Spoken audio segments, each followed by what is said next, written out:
Welcome. Thank you all for coming for this discussion about 10 years of ReFashion Bainbridge. And thank you to the Art Museum. I'm going to read the land acknowledgement. Every part of this soil is sacred in the estimation of my people. Every hillside, every valley, every plain and grove has been hallowed by some sad or happy event in days long vanished. Chief Seattle, 1854. We would like to begin by acknowledging that the land on which we gather is within the ancestral territory of the Sequabs, people of clear salt water, Suquamish people. Expert fishermen, canoe builders, and basket weavers, the Sequabs lived in harmony with the lands and waterways along Washington's central Salish Sea, as they have for thousands of years. Here the Sequabs live and protect the land and waters of their ancestors for future generations as promised by the Point Elliott Treaty of 1855. We appreciate this land and the Art Museum here.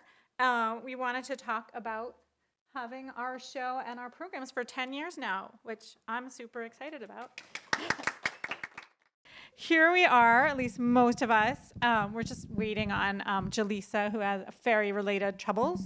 But for the rest of us, I'd love for people to just introduce themselves and just give me a little background about how you relate to ReFashion. What's your background with the ReFashion Show and in this space? Do you want to start, Azalea? Hi, I'm Azalea Snomasara, and I've been doing the student categories along with just whatever the student categories relate to. And I think I've been doing this for 3 or 4 years, but I kind of got into it because of my mom, who's been doing it for much longer and has inspired me. So, yeah. And my name is Michaela So-and-so, and I think I've been in 7 or 8 of the shows. And a background in fiber arts and sculptural creations. Hi, I'm Laura Hansen. I am an ecologist, but I like art. I'm involved in this because I sit on the board of Sustainable Bainbridge, which is the local nonprofit under which what is now ReFashion sits. And I have also been the MC of the fashion show when it was the Trashion show and when it was ReFashion. I've done the whole range. My mom, who's in the back, is an artist who has entered things that I have helped her with, and helped is put in, that's me taking credit for my mom. This is one of her creations. My name is Gabriel-Bello Diaz, and I've been a juror for a few years now. I'm a fashion designer in Seattle, using a bunch of different methods in sustainability, from upcycled material to biomaterial.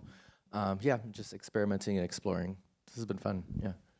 Yeah, and so this show started in 2016 when an artist and Bainbridge person named Beth Robeson decided she wanted to do an Earth Art Bainbridge festival in connection with Earth Day, and I was approached to get this started, and so we've been doing it ever since in some form or another.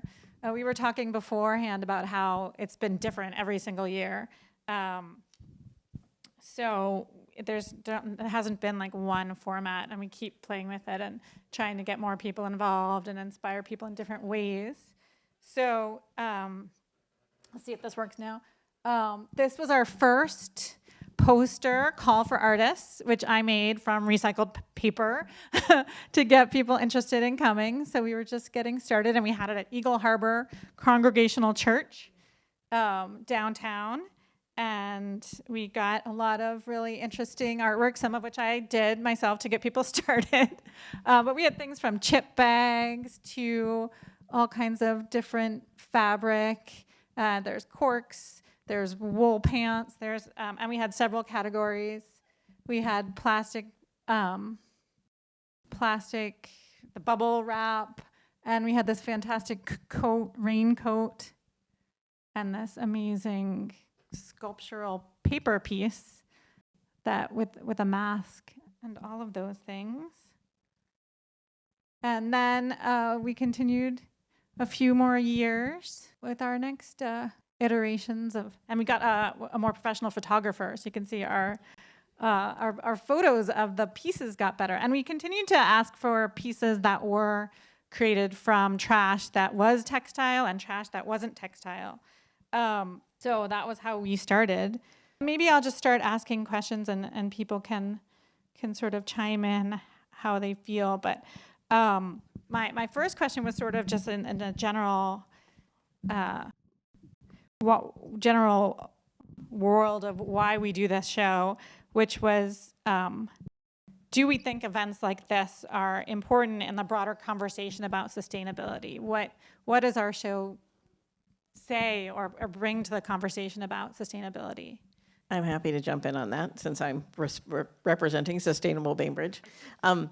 I think that a lot of, in my day job, I work on climate change, another issue that people can't deal well with. So I think that dealing with waste is a lot like dealing with climate change because it's also a waste issue. It's a carbon waste issue. People have a hard time relating to challenges if they think that they're a very serious thing that should be taken on by other people.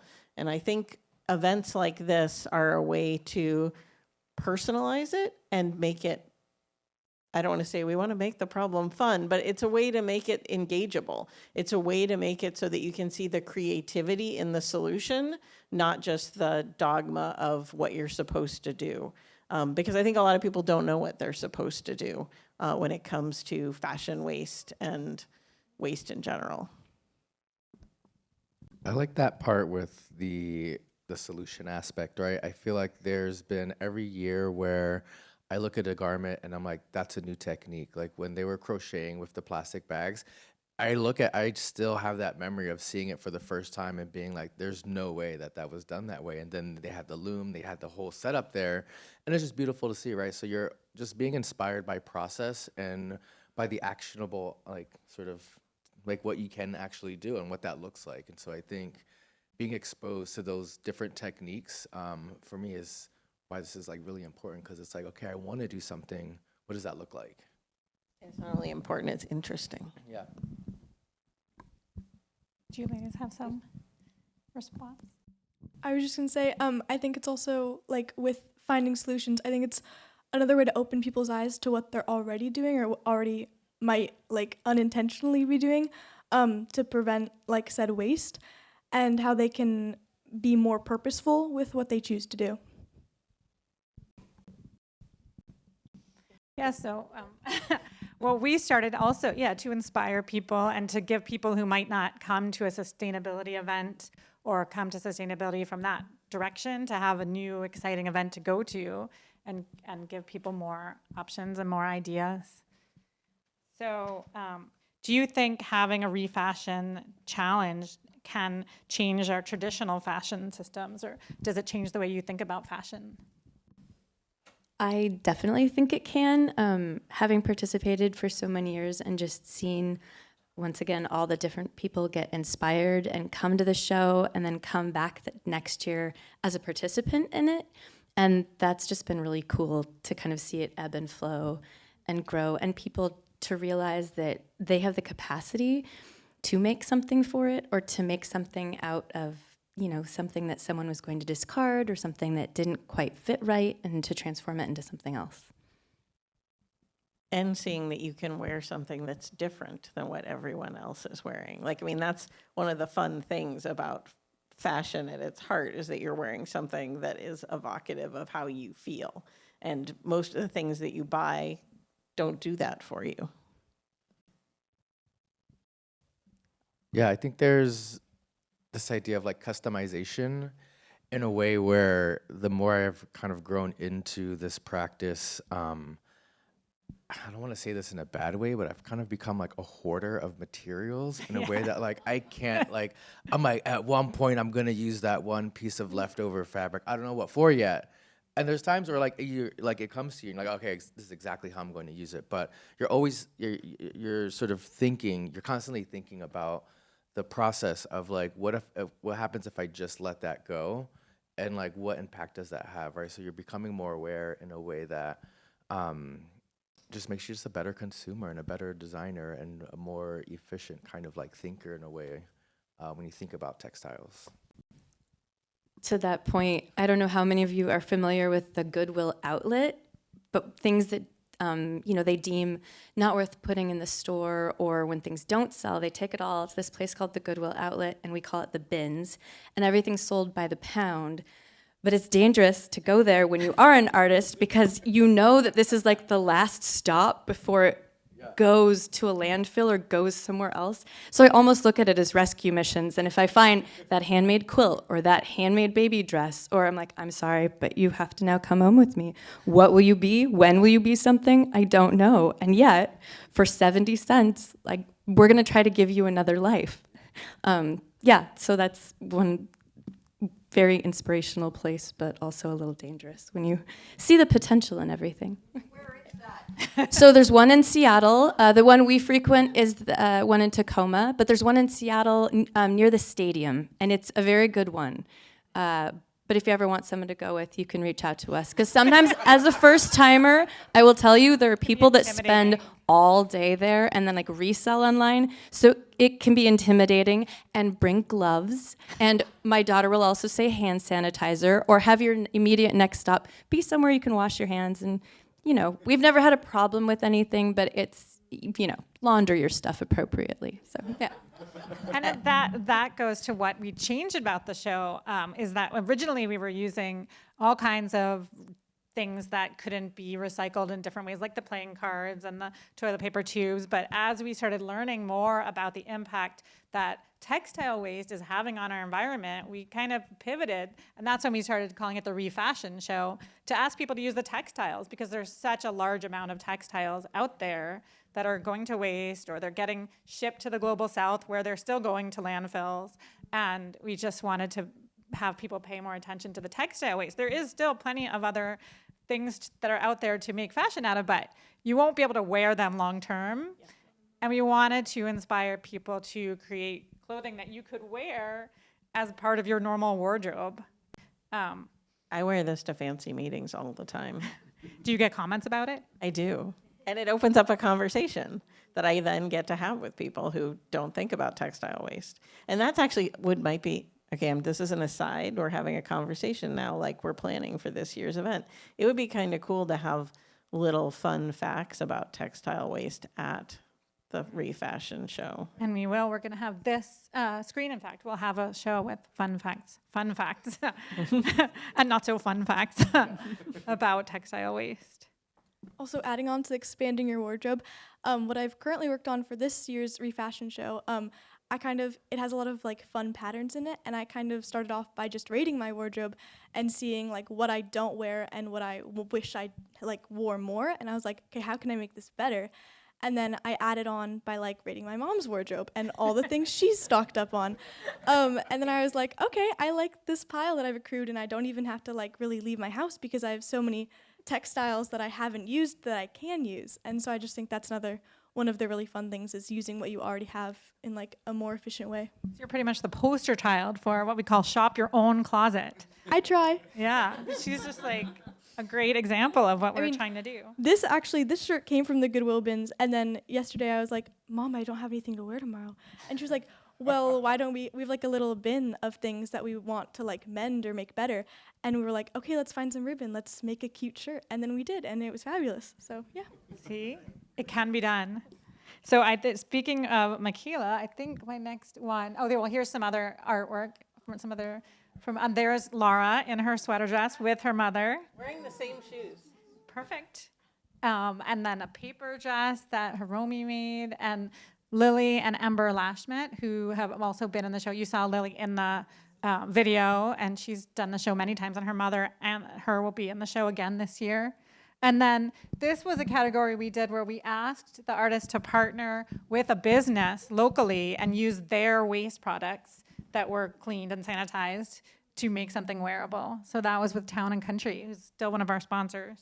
And here is Michaela's first entry, which I believe it was either 2017 or 2018, with her mother as a model and her daughter as a model.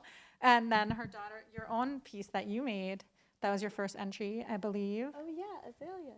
So do you want to talk a little bit about your process as you started coming to the show? I think we have some more of your pieces from later too. My process is always very material driven. Oftentimes all the time, I never know what it's going to look like at the end. I have an idea, and in order to apply for the show, they have you do a drawing and a description.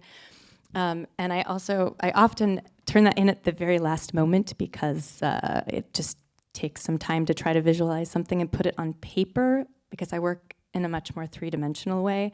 And sometimes it looks something like what I drew, but oftentimes it looks totally different. And just try to listen to what the materials tell me, and depending upon who the model is, how I think they'll move. I will say this piece in the middle in particular is old VHS tape, cassette tape, 6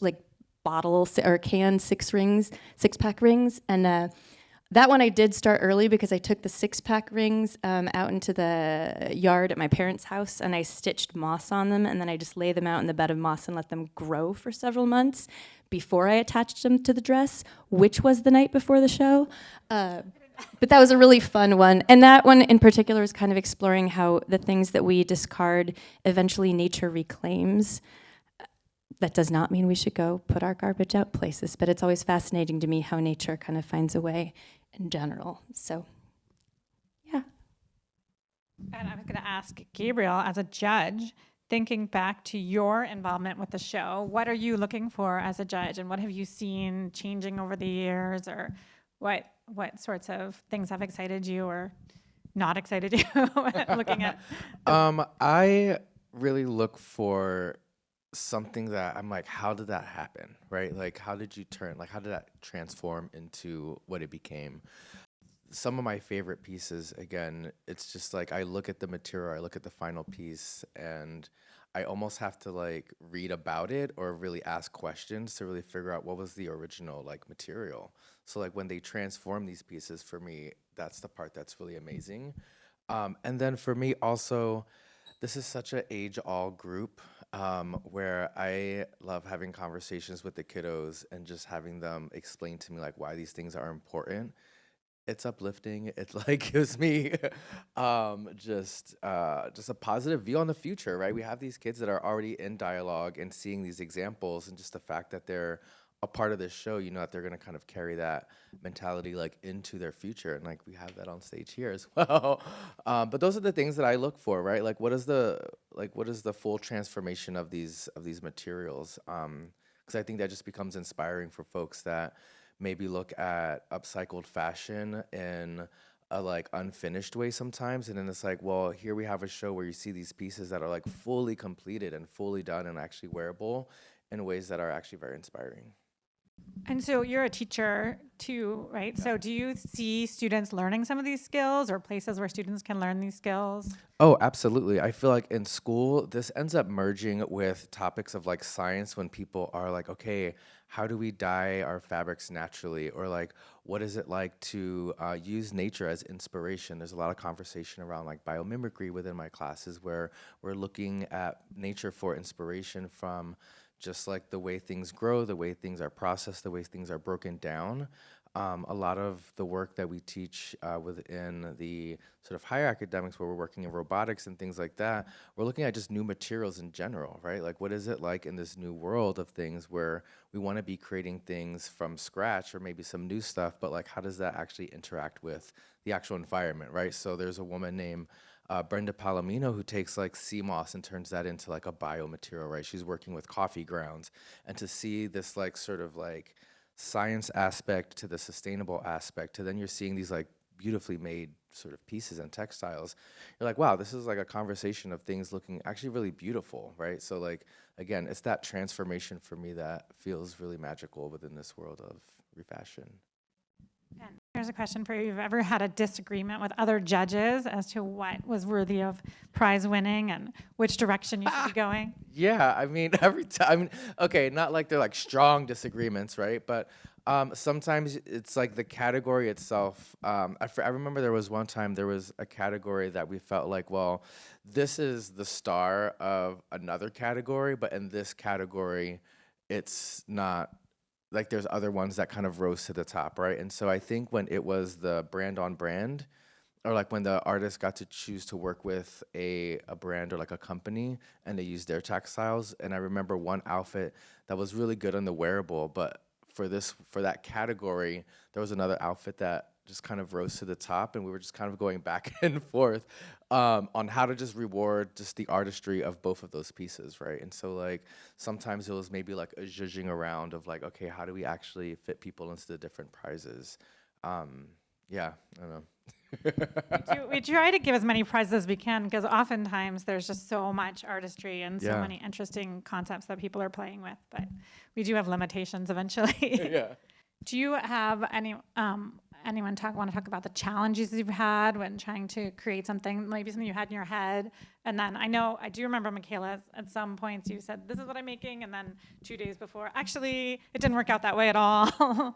Well, for one example, there was a year where, I fully had intended and started processing T-shirts and weaving them together in different patches and making this whole quilt ball gown. And then someone on a free site was giving away a parachute, and I commented on it, and they drew my name, and I completely transitioned what I was making because this fabric for the parachute just spoke to me entirely. And yet, working through it with, I was trying to hand stitch it and I was trying to machine sew it. And eventually I just realized, I think I'm just gonna safety pin this entire thing together because I happen to luckily have on hand thousands of safety pins. So I did. I used probably at least 1,000 safety pins to create this giant ball gown, which was completely different than what I had started with. But once again, the material, that I came across and the way that it just spoke to me and wanted to move, that's what worked out. So sometimes if you just start, you don't know where you'll end, but it will lead somewhere just by beginning. And I think from what I've learned, like as an up and coming artist, like watching my mom work, I think that I've learned a lot about how to approach an idea that you've had. I remember one year, I think it was 2 years ago or something, I had this idea to make like a Renaissance like fairy outfit-esque kind of thing. And I remember I made these super cool fairy wings with like saran wrap and everything, but they took a lot longer than I expected. And then my idea for the skirt was to make this like rainbow quilted thing. But it turned out to be like, I think it was like a week or so before the show. And I was like, okay, I have the 2 underskirts finished, but I haven't actually made the skirt part. And I sat down to do a quilt and I had all my materials. And I was like, wow, a quilt is a lot of work. And then I was like, maybe I don't actually need that. But it was just a fun like learning curve where I was like, okay, how can I like take this and move with it? And I know like even this year, I think we submitted our sketches on the way to San Francisco, like at the airport, sitting down, we're like, we have to do this. And then we submitted our descriptions for our current outfits flying back from New Orleans. So I'm just like, okay, yeah, we can work with this. Like, we'll find a way. But it's just been very fun to like navigate and yeah.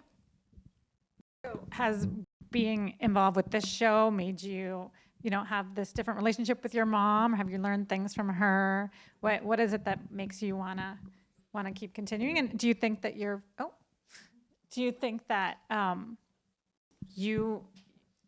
have other friends who see you doing this or are excited about it? You're inspiring people around you? I think I do. It's we have like not like a sewing machine or like a sewing room, but like it's the room with the sewing machine where my mom stores all her fabric. I think it's really fun because I feel like whenever I walk in there, she's working on something new, which inspires me to like start a new craft or something.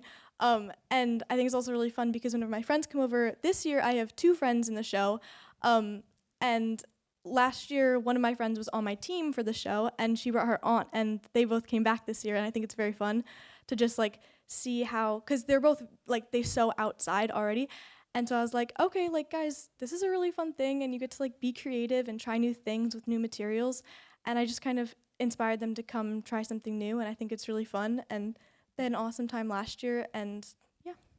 I have one follow-up. I will just say one of the things that's been also really inspiring to watch is the creative approach that my daughter and I both have to these projects because they are very different. And so there have been several projects that she started that she has perhaps sought help from me on and then ended up going to her grandmother for help.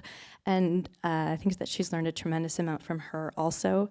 And then last year when we did the fashion show, it was the ReFashion Show. It was an event here, and it was an all-day sew-in. And she, as she said, was on a team with her friend and her aunt. And my dad and my mom were both on my team, as well as another kiddo and their mom. And it was just really fun to kind of see, all the information and wisdom come together. So that's a question.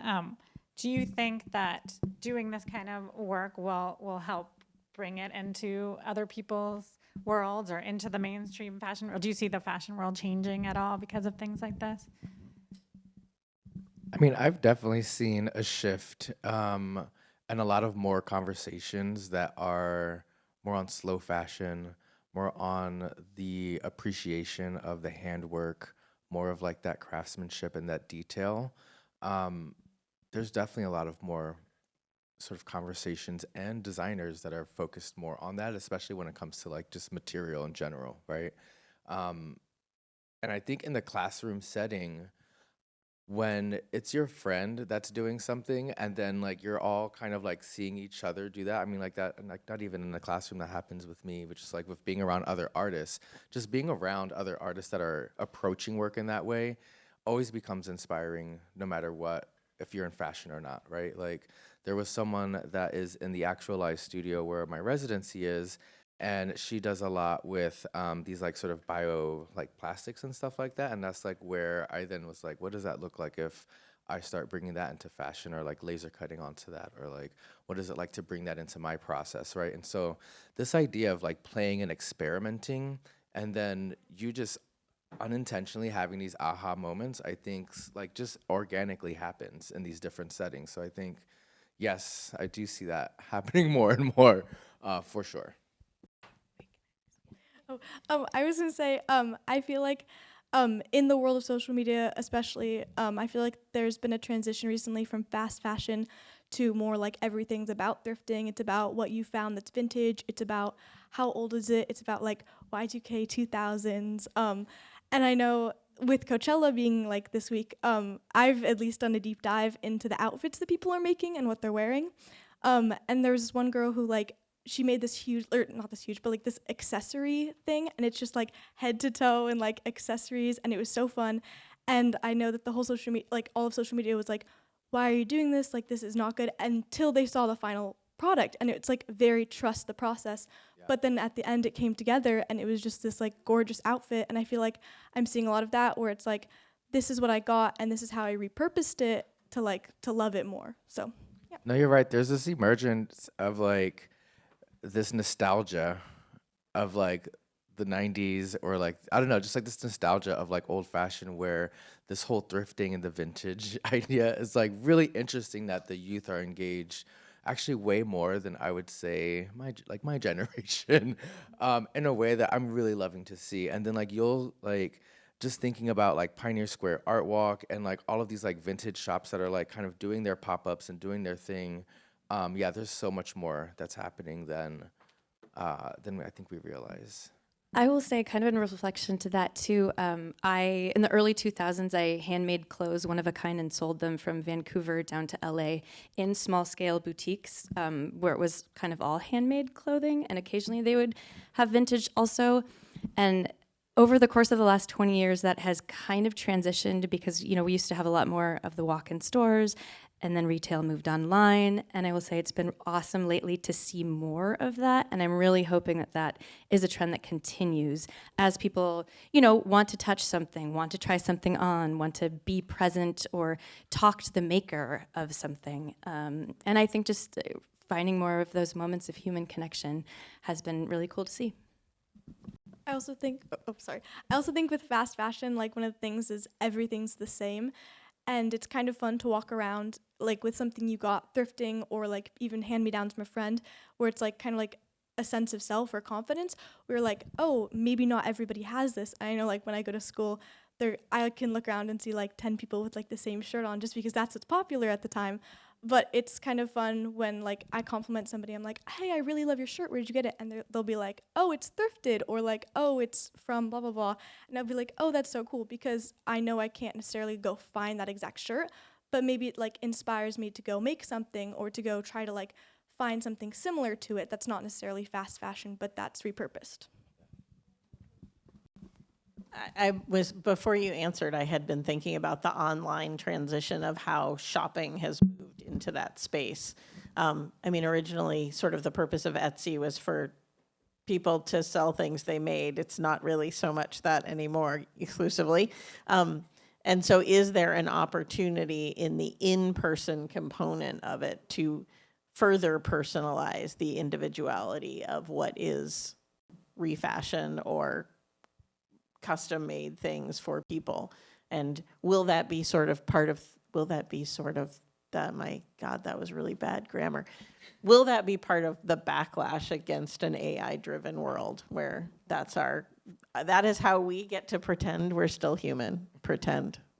I hope so. And one of the things that I have seen in relation to pop-ups is people showing up with their sewing machine and appliques, and like you bring a shirt and then you get to pick the design and they'll apply it for you, or they'll embroider while you wander around the market or whatnot. And I think that's really cool. I had a strange dream the other night, actually, where I went to the mall and there was a boutique that was all like local design clothes.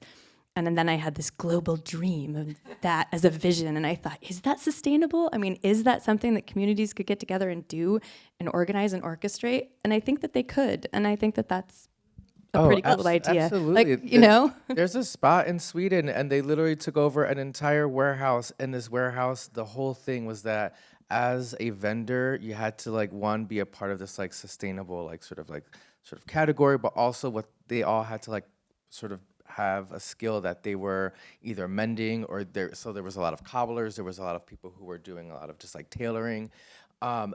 This place became so popular in a way that like they ended up expanding it. And like even in Seattle right now, there's such a shift of like these big retail spaces. Like that's part of like my side job. Well, it's the job that gives me insurance, I like to say. But You should talk about that. yeah, so it was Shunpike is a nonprofit that supports a lot of different art organizations. We fiscally sponsor folks, but part of the ethos of Shunpike is this SSAR program, which is Storefronts and Artist in Residency program.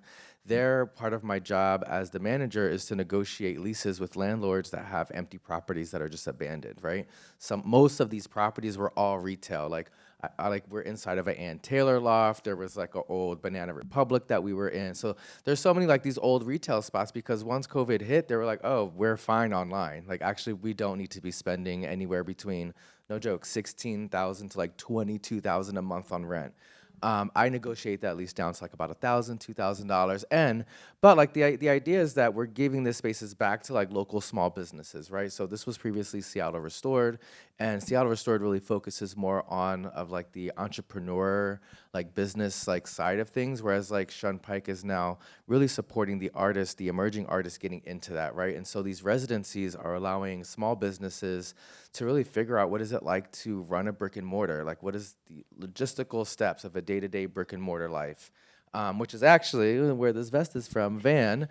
She was one of the artists in that program, and like just by her literally like having their machine out, sewing all of this fabric, the denim, the canvas, everything, they ended up really blowing up, and now they're in their second residency at Camon in Belltown. But we're seeing more and more in our application that there's fashion designers that are interested in this experience, and that these small sort of fashion businesses are really wanting to be in person, having that human connection, and actually having conversations with folks to customize pieces, right? Some of the work that I do as an individual artist is around customizing pieces one-on-one with my clients, right? It's not necessarily, oh, I have this idea, let me make 100 of those. It's more like, this is the skill that I have, let me talk to someone and learn how to like customize something specifically for them. But yeah, in Seattle, there's a lot of that work happening in reclaiming some of these like downtown spaces specifically for small businesses. And every year, looking at the application, more and more is around sustainable fashion. And I think it's totally sustainable at the community level. So for those of you who don't know, each year, twice a year, we have a clothing swap on Bainbridge Island, and we get a literal ton, 2,200 pounds or more of clothing. Every single time. Every single time, brought by local community members. So if someone didn't want to go all the way to Seattle to go get stuff from Goodwill, for free, you could come to the clothing swap and get an assortment of things that you want to put together into something else. And I sort of was going to say, I think of that as the textile artist palette, right? If you don't have a set of paints. You need to have the set of fabrics and the set of pieces that you can draw to and be inspired from. I think Jaleesa is here. You here? Can you come up? Hi. Hey. With Welcome. the victim of the ferries system, which is the Bainbridge Island tax. Anyway, this is Jaleesa Marshall. Thank Welcome, you for making it. So my name is Jaleesa Marshall. I've been working in the fashion space in Seattle since 2010. I'm not sure what you all discussed, but kind of being part of the machine. And during the pandemic, had a light bulb moment of I'm a part of the problem, and how do I not be a part of the problem? So I decided to go back to school. So I'm currently getting a PhD in sustainability education to attack this issue kind of from a theoretical standpoint. And then as well as been getting to know a lot of people like you in the community and work in slow fashion and try to figure out how to bridge those two pieces together in a nutshell. Thank you. Yeah. So, and I met Jaleesa through an organization called Remake, which unfortunately just shut down, which was coming at fashion sustainability, specifically trying to advocate for garment workers.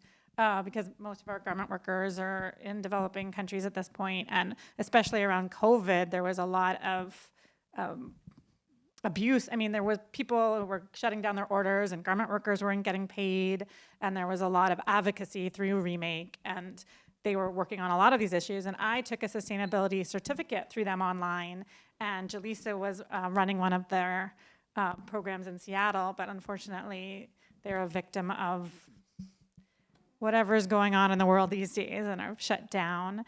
But one of the questions I have about small creators and the fashion world is, we know we have so much fashion in the world already. You know, we could probably clothe everyone in the world 6 times over with what already exists. So how do you reconcile that with the creativity that people have? People still want to make things, and especially when people are making custom and slow, is there space for both the fashion world as it exists, making all these things, and new workers, or is there a way to just blow everything up and start over again?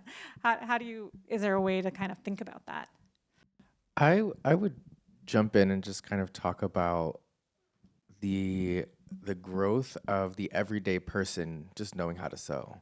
The everyday person just having the skill and competency to be like, oh, I can stitch that instead of throw it away. I feel like that's growing a lot more and more, and we just need maybe more spaces where there's education around how to do just really simple techniques, so that the idea of upcycling fashion doesn't feel overwhelming, right? I feel like it's such a barrier of a skill set that some people are look at the idea of it and they're like, oh, that's completely not for me. And I think that's a conversation that slowly is emerging around the comfortability of just the everyday person just having that skill. I just remember growing, this is again dating myself, but I remember home ec. I remember they taught us how to make a pillow, just 101.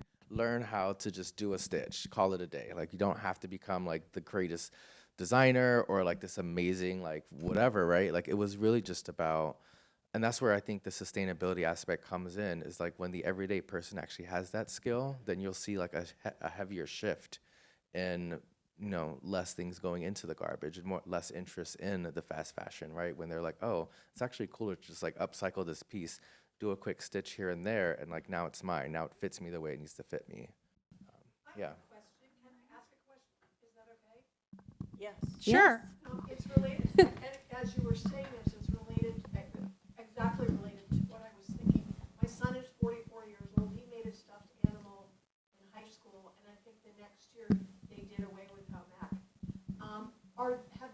Have schools reintroduced sewing, stitching? I mean, I don't know. I have kids that are older, so I don't know if that's happened in different states now. As every school is very different. I introduced sewing to my classroom through an engineering elective. I was like, you want to learn how to engineer? Yeah, let's engineer some fashion too. So I think every school has one different budget, right? There's 4-tier system in Seattle Public School. If you're a tier 4 school, you are lucky if you even have a paint and a brush.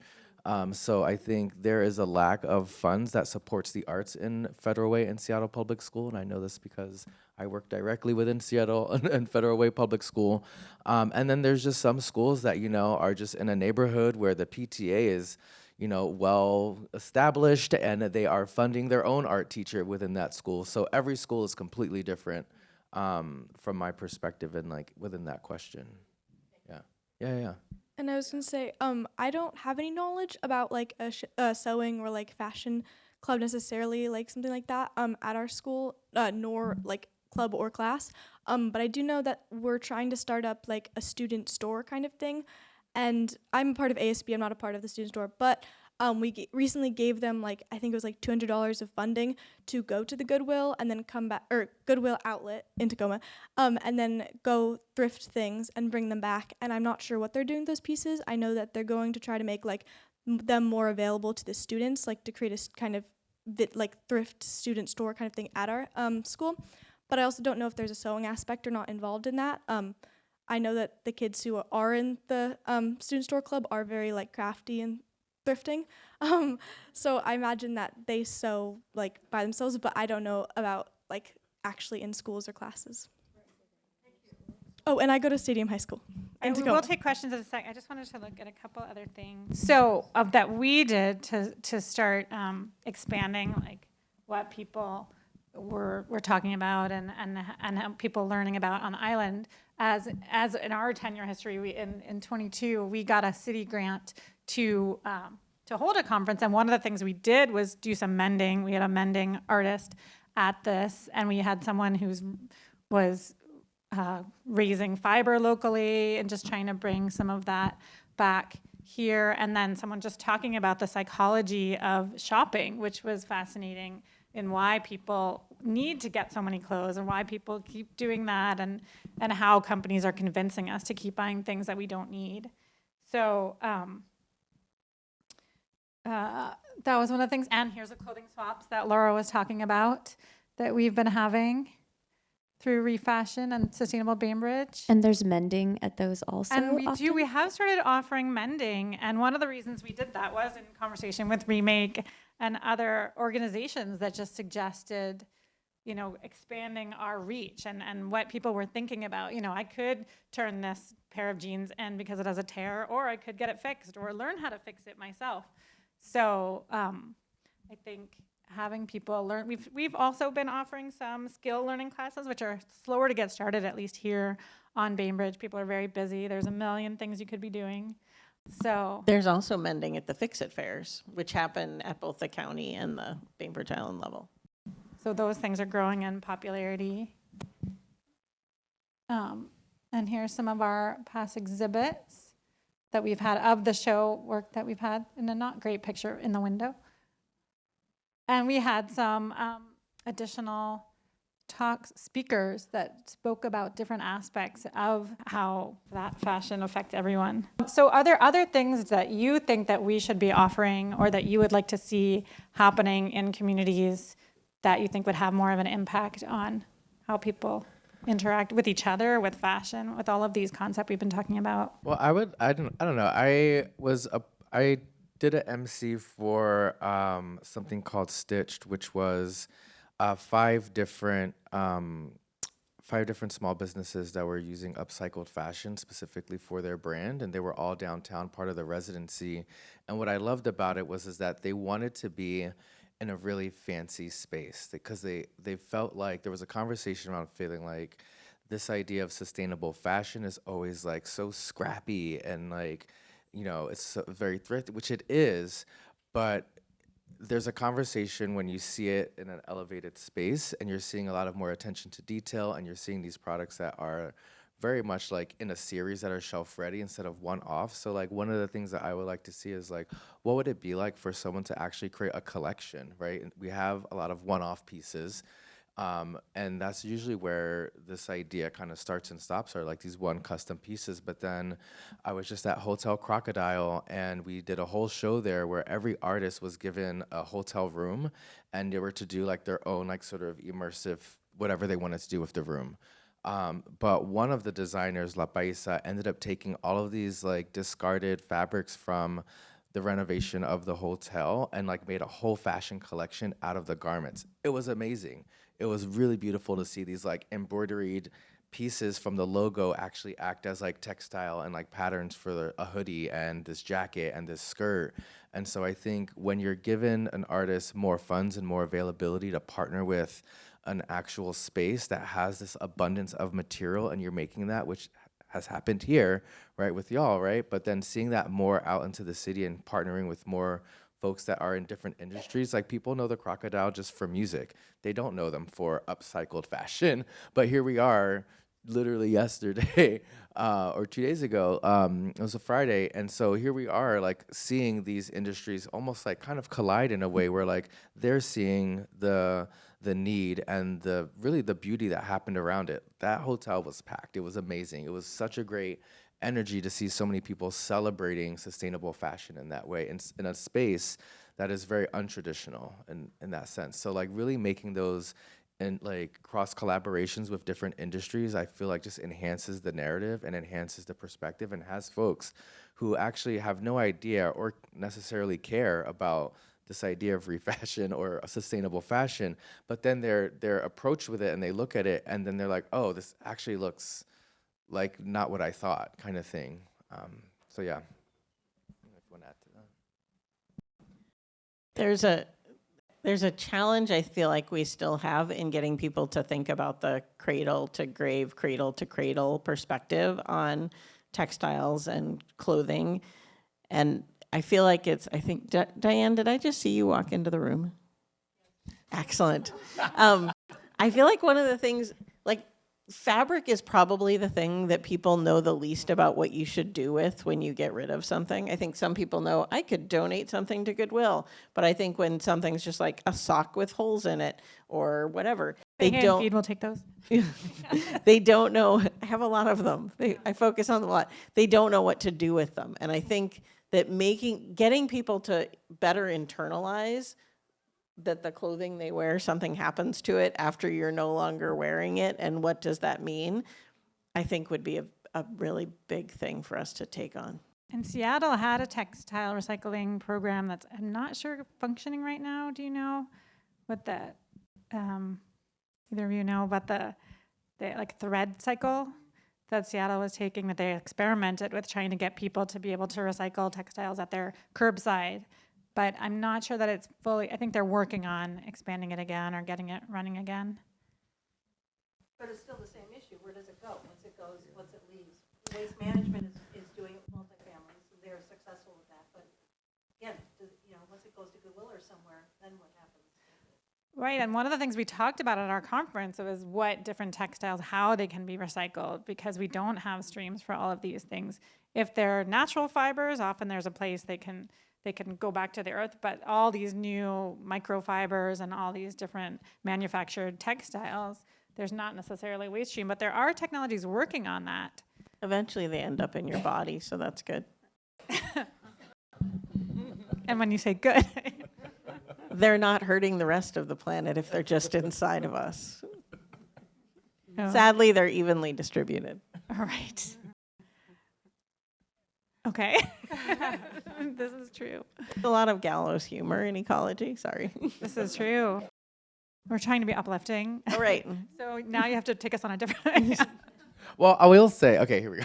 I was like, where have I else? So there has been so one of the schools that I worked with is out in Barcelona, and there is this whole like sort of idea on sustainability and fashion, but how does it sort of relate to architecture? And what they're doing is they're shredding all of it, and they're creating these like bricks that are being used to then like build. So like there are other ways that you can use fashion, but sometimes it's not to use it back into fashion. Sometimes it's how do we do this to be something that we actually don't need it to be the fabric anymore. We don't need it to be wearable anymore. We just need this raw material to produce something else. And so looking at actual materiality and thinking outside of fashion for the waste of fashion, I think is something that there's a lot of more room for that kind of exploration and that kind of research of like not trying to repurpose fashion back into fashion, but into other industries. Does anyone in the audience know what this building is insulated with? Denim jeans. There's a little window upstairs. You can see a little. So now I know where this vest can go. Just bring it here, drill a hole in the wall, Yeah, and just cram it stuff in. If there. Michaela brings home enough fabric from the bin, she'll be able to build her own house. I strongly considered insulating my attic recently with fabric. I was like, if I just keep attaching it, then, as I need it, I can keep Is there a peeling it out. downside to I'm- that? I mean, flammability. I like. Definitely fire hazard. There was a story not so long ago about this house in Philadelphia that they opened up the walls and found it was completely insulated with stuffed animals. That is an excellent use for old stuffed animals. There's a lot of old stuffed animals. This one is mainly geared toward Michaela. I've seen your things through the years, and they're just incredible. And that's not to say that anybody else's aren't, but I'm just going to single this question to you. Was there any time when you were doing these different projects, I'm thinking about some of them that were back over out in the field and different areas, that you had the idea earlier on when you started, because some of those projects were pretty long projects over a long period of time, that this is something that I see being used in, let's say, like this ballet over at Seattle, or whatever, and something here at Bainbridge or wherever, the idea that it will be used as a design for another, For a costume. for a costume or something, because some of your things, I could just see them in a ballet or in some kind of a performance art piece. So I have done costuming before. One of my favorite productions was A Midsummer Night's Dream at the high school on There you go. Bainbridge, and There you go. the fairies all came out and light up fairy wings. And then at Wow. one point, the spotlight hit to Tanya, and she was basically wearing a disco ball, and the theater Cool. just exploded into light. So I would say I definitely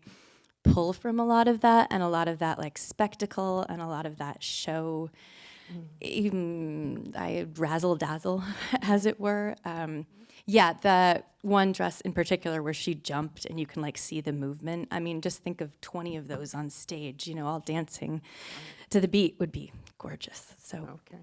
yes, and it's interesting. My daughter was just in the spring musical at her high school, and after the final show, I walked up to the director and I said, if you ever need a costume designer, I'm going to throw my name in the ring. So we'll see what happens. I'd love to work in that arena more in the future. That's fabulous. And I mean, your design and creativity just, to me, goes that.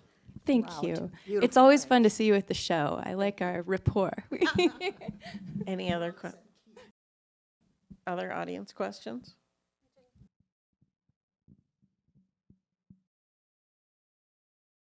I'm just curious about when is the show here? It's April 26th, and it is here, and you can go online and get the tickets. On a Sunday and 2 weeks. What? 5 p.m. 5:30. 5:30 p.m. 5 p.m. Doors open, and then we'll have a cocktail hour, and we have jazz music this year provided by high school jazz musicians. Yeah, we're elevating it a little bit, hopefully. It's not a sew-in, although we did have a sew-in category. Michaela and one other team sewed in for a day at the Bainbridge Artisan Resource Network, but then they have another month to finish their pieces. So it was kind of like a one-day Kickstart residency where we got to come and create together, and this time we kind of got to shop from a wider variety of materials and then choose what we wanted to use instead of being given a bin. Yeah, and then we got to accomplish as much as we could that day and then take it home and work on it and bring it back for the fashion show. I'd like to hear all of your perspectives on how you might get more males involved in the the activity in the program. Would you like to sign up? I know. I thought my son was maybe going to I like this because that's usually just me. yeah, right? I know. No, I was really close to inspiring my son to sign up this year, and then he kind of decided not to. But I mean, he was thinking about it, and he drew some designs. So, I mean, that's a start. I think, I mean, kind of like what she's said, when you see your peers do it, or when you see someone do it, or when, you just see how approachable it is because you learned how to make a pillow or how to do one stitch, that each one of those is a domino to try to maybe inspire someone else or bring someone else in. So I would say if anyone else has particular ideas, but I would say from my high school class, it was the engineering class, but then we did talk about like wearable fashion, like wearable tech, and It was one semester where we had way more guys engaged, and it's because we opened up the door to like cosplay.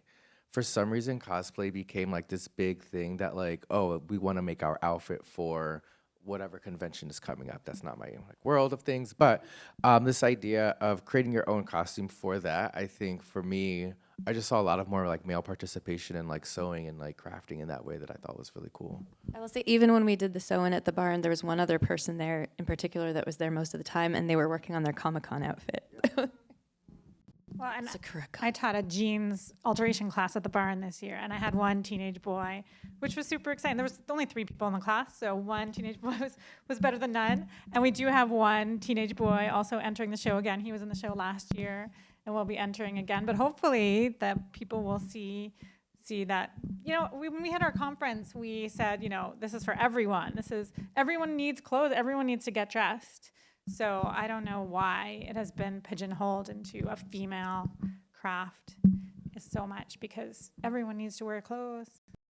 I also think just kind of getting the word out there about more, like not what the ReFashion Show is, because I feel like it is very out there already, but like specifically because when I tell people, oh, I'm sorry, I can't, like I have plans, I'm doing this ReFashion Show, then they're like, what's a ReFashion Show? And I'm like, well, it's like a fashion show, but like with repurposed things, and like, oh, it's a fashion show. And I feel like that in and of itself is kind of off-putting, where you're like, oh, it's going to be like fashion, it's going to be like a day full of dresses and dress up and like clothes and like girly things. But I feel like it's the point that you have to realize where it's not that, it's just clothes. And it's like, there's so many things that you can do with that. And I feel like a lot of people are drawn to make like skirts and dresses and things like that, because that's what, like when we think of fashion show, I feel like I think of like New York Fashion Week and all these like extravagant ball gowns and everything on stage. But it's also like pants and shorts. And like this year I'm venturing out of my comfort zone and I'm making a pair of shorts, and I'm really excited at the prospect of it because I think they came together really well. But it's just like realizing that there are so many other things that you can make and so many other outfits that there are to be made. So yeah. I'm wondering what would happen if we opened up a streetwear category, because I feel like that's where a lot of, like even I think one of the folks that we saw here was really interested in the pants, and also I just think males' garments, like specifically pants, just require so much more technique than maybe more flowy fabrics that are easier to kind of recreate in ways, but yeah, I don't know. So we last year had the jeans and t-shirt category. That's what he entered. And then this year we do have a pants category. Specifically, please make more pants and pockets, because everyone needs more pockets. But the streetwear would be an interesting angle to add to, because I do think that there's a lot of momentum around streetwear. And the clothing fashion making lineage in my family is because my grandfather, my mom's dad, was a tailor in New York in the garment fashion district. So we are by proxy bringing a male tailor into our projects. Okay, well, I just have one more plug to make, which is we are trying to have a space here. And you were talking about the mall in Sweden, and Seattle Economy is trying to open a hub in Seattle for doing reuse and repurposing and bringing these kinds of businesses together in defunct spaces. On Bainbridge, we haven't found our defunct space yet. So if anyone knows of any spaces that could use some revitalization, we're looking to do that. What square footage are you dreaming? We'd love to have 4,000 square Okay. feet, but we will start with fewer than 4,000 square feet. And we do instantly have materials to populate this space, because they do collect quickly, not just from the Goodwill. Rotary auction. Yes. So that's our next phase, maybe for the next 10 years of ReFashion. And you can find out more information about that. So that's our presentation for today, I think. Thank you so much. Thanks everyone Thank for you. coming.